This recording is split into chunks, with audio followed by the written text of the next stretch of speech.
अफजलगढ़ में नगर के मोहल्ला बेगम सराय स्थित मुस्लिमा फंड के निकट रशीद घोसी मार्केट में रविवार को Iqra natural health and wellness therapy centre का शुभारंभ किया गया। समाजसेवी परवेज विकार रा, सदस्य कलबा कुरैशी, जुनैद विकार, डॉक्टर रा अरसद खां एवं डॉक्टर नफीस अहमद ने संयुक्त रूप से फीता काटकर सेंटर का उद्घाटन किया। बड़ी संख्या में स्थानीय लोग मौजूद रहे।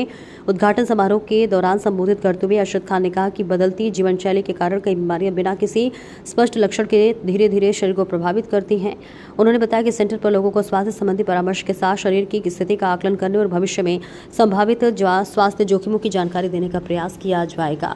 इसके साथ ही वही डॉक्टर नफीस अहमद ने लोगों को थेरेपी की कार्यप्रणाली और स्वास्थ्य के प्रति सजग रहने की महत्व की जानकारी दी। उन्होंने कहा कि समय पर सही सलाह और नियमित देखभाल से कई स्वास्थ्य समस्याओं से बचाव संभव है। इस अवसर पर डॉक्टर नफीस अहमद के अलावा डॉक्टर मोहम्मद उस्मान, समाजसेवी अनीस घोसी, रहबर कुरैशी, बबलू सैफी सहित अनेक गणमान्य नागरिक मौजूद रहे।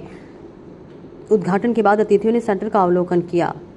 के अंदर और होम्योपैथ के अंदर, आयुर्वेद के अंदर, वो भारत का जो 80% तबका है वो एलोपैथ के अंदर जाकर घुसा, और घुसने के बाद में अगर लीवर की वो दवाई खा रहा है तो किडनी खराब हो रही है, किडनी की खा रहा है तो लीवर खराब हो रहा है। हमारी जो पैथी है इसमें किस तरीके का ट्रीटमेंट होता है थोड़ा सा मैं आपको बताना चाहूँगा। हमारे यहाँ टोटल ट्रीटमेंट बिल्कुल नेचुरल तरीके से किया जाता है। अंग्रेजी दवा की आपको एक भी टैबलेट यहाँ से नहीं दी जाएगी। यहाँ पर हमारा मशीनों से टोटल ट्रीटमेंट होता है। जैसे कि आप जानते हैं कि एक शरीर को हेल्दी रहने के लिए 3 चीज़ों की ज़रूरत पड़ती है। सबसे पहला ऑक्सीजन।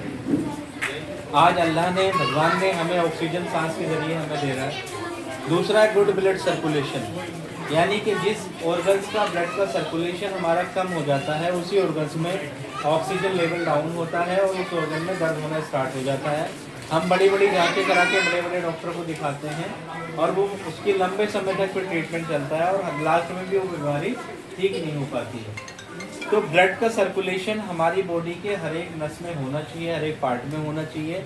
अगर खून का दौरान रुकेगा तो दिक्कतें होना स्टार्ट होंगी। दूसरा जो हेल्दी रहने का सबसे बड़ा तरीका है वो है न्यूट्रिशन गैप। हमारे दादा परदादा मक्का ज्वार की रोटी खाते थे, खाना ऐसा खाते थे कि खाने में इतनी ताकत होती थी कि उनको दवाइयों की आवश्यकता नहीं पड़ती थी। लेकिन आज का जो खाना है उसमें लगभग 70% से ज़्यादा केमिकल पाया जा रहा है और नुकसान दे रहा है। ऑयल रिफाइंड खा रहे हैं हम लोग, तो वो न्यूट्रिशन गैप को पूरा नहीं कर रहा है हमारी बॉडी में। वो ऐसा हमारा पेट भर रहा है और हम आज के डेट पर पेट भरने के लिए खाना खा रहे हैं, ना कि न्यूट्रिशन पूरा करने के लिए। तो हमारे यहाँ जो ट्रीटमेंट होगा सबसे पहला एक्यूप्रेशर और इलेक्ट्रो एक्यूपंक्चर के ज़रिए किया जाए।